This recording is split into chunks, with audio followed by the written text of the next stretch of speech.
I had been asked a question about owning pets. Okay, can right. Yep, I'd been asked a question about is it permissible to own a pet, as in buy a pet. And you may wonder, well, why such a question? Because there are certain hadith that are in the books which may give that impression. Now, if you take a look at this hadith, it's this particular one is from Sahih Muslim, and you can see it right there. It's being transmitted through Abu Zubayr, who obviously is questionable, but nevertheless from Jabir, that the Thamnul Kalb was Sinnur, and Sinnur is arguably to some a wild cat, and to some, uh, maybe a cat, but really it's more a wild kind of cat, not the domesticated cats.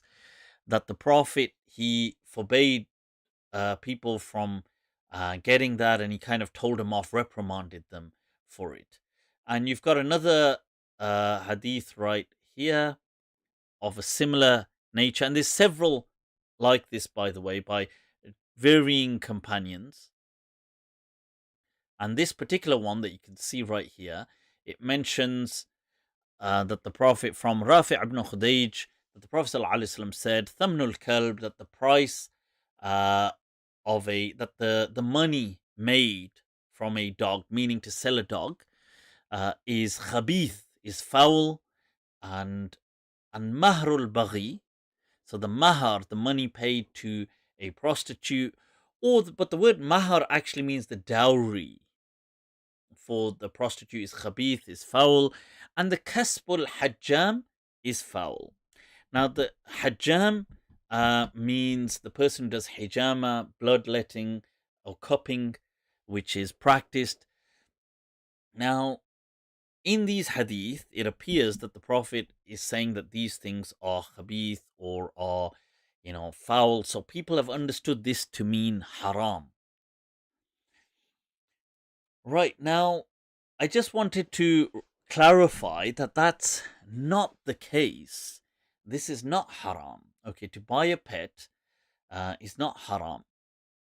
And scholars have clearly highlighted that, including several Malikis. You will get Sahnun, Ibn Kanana, the student of Imam Malik. You will get Imam Abu Hanifa, who highlights that it's permissible. Now, this was all part why such narrations about dogs, because there's other narrations where the Prophet says, beware of such a dog that is like this and it has certain features, and then in certain narrations, don't keep them in your homes and don't do this.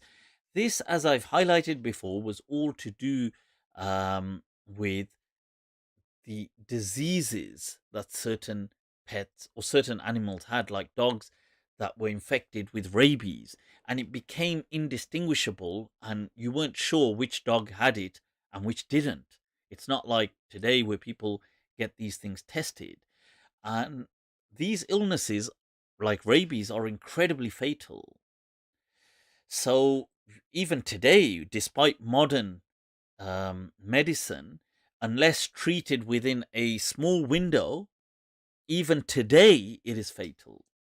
So you can imagine 1400 years ago how incredibly dangerous such things were, and hence the Prophet said, if a dog licks a bowl of water or a bowl of something, that wash it out 7 times, and an eighth time with soil. And it's interesting how rabies cannot survive in certain things like soil, because this such a ruling is not even given for a pig. It doesn't say, like, if a pig licks something or drinks from a bowl, you don't have to wash it 7 times. But the Prophet said this, so why? And it's because of the diseases that they were carrying. And hence the Prophet said at a particular time to put down dogs where they could find them. But it wasn't a religious ruling, it was a ruling based on the kind of the diseases that were going round at that time. So similarly here, the Prophet was discouraging people from going to buy more dogs. It wasn't a religious ruling. Okay, and these all of these things were like that. They were circumstantial. They were not based on a religious pretext or premise. It was not on a religious premise, but more worldly advice. Now, you may ask that, okay, Mufti, where is the precedence for this? That, you've cited that there is a difference of opinion. Certain ulama have said this. There's been several Malikis, Sahnun, Ibn Kanana, Imam Abu Hanifa, but have some other ulama clarified or expanded on this? And for that, as an example, here is Imam Mazari, a legend from the Maliki Madhab, in his commentary on the Talqeen of Qadi Abdul Wahhab al Baghdadi.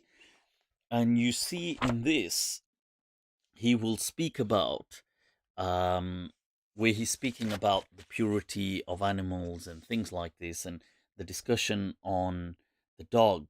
And he highlights that the hadith of Tahrim al-Thaman, that purchasing or selling a dog, and the Tahrim, it being haram, إنما يكون, and he goes into it for certain reasons. He says it's either for example, that it's impure, and he raises these objections, and he says, well, it's not impure because the Malikiya consider all living creatures to be pure. In fact, life necessitates purity as an axiom.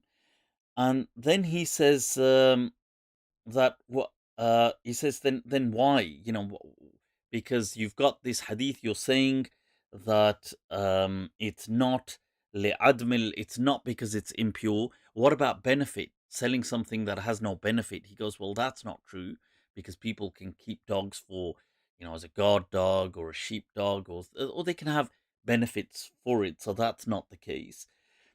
Then he says, well, what could you say? He says, "Wa ujibu an dhalik." He says, then you respond, or they are responded to by بأن النهي على جهة التنزيه, that this prohibition is simply a discouragement. It's not something that's haram shar'an. It's tanzih. It's just saying, well, it's just kind of trying to dissuade people. But why? He says, "Wal akhdhu bil arfa' fil himma." It's trying to encourage people to raise their their kind of expectations of um of um of their profession or worldly aspirations. You see, al arfa fil himma, that try and don't just be like somebody that is cupping and doing hijama, bloodletting, or trying to sell a dog, or do things like try and aim higher in life. And he mentions ككسب الحجام وشبهه. Um, and that's from Imam Mazari in his commentary on the Talqeen of Qadi Abdul Wahhab al Baghdadi. But more than that, moving to Sahih al Bukhari. Example of that is, here is a hadith in Bukhari where you can see um,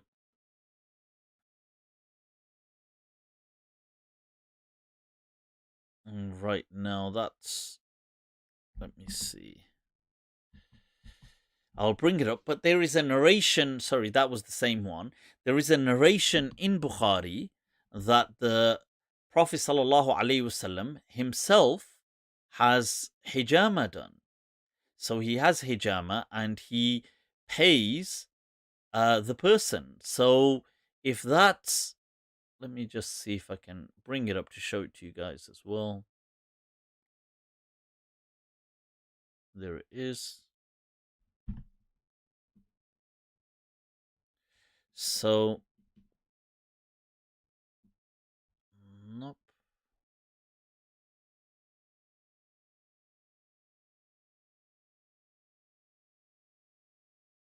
Hmm.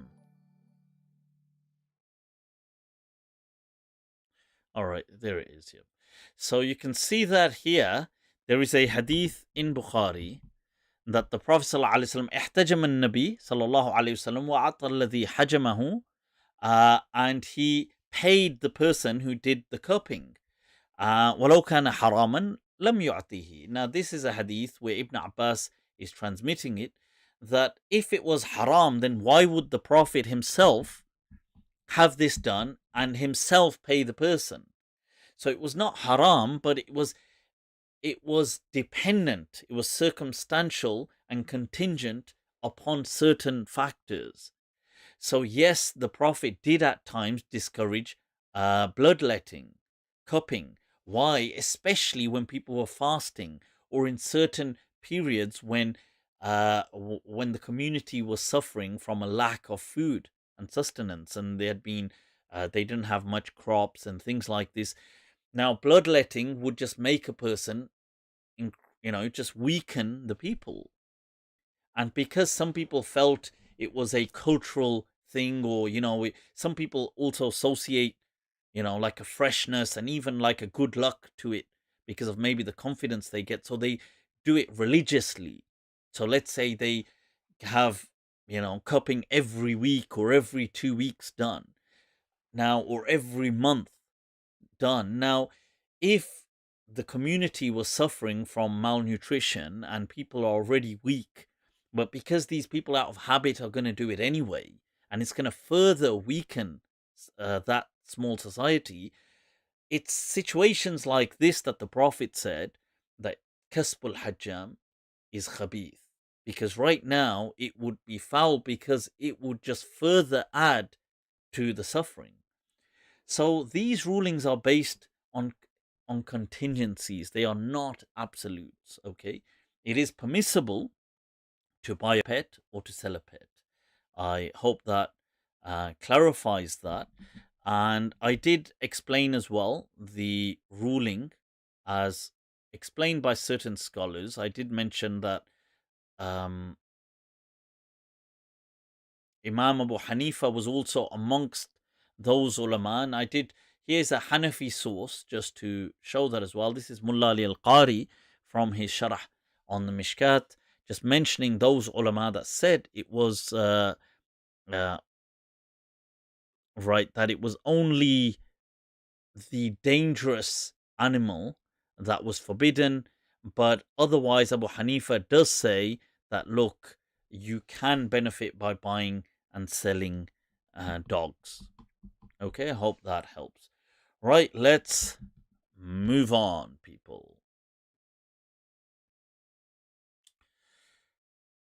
Yes, of course, and somebody has mentioned things like shepherd dogs and stuff like that, sheep dogs. Of course, um, those, even scholars, many scholars historically made that exception.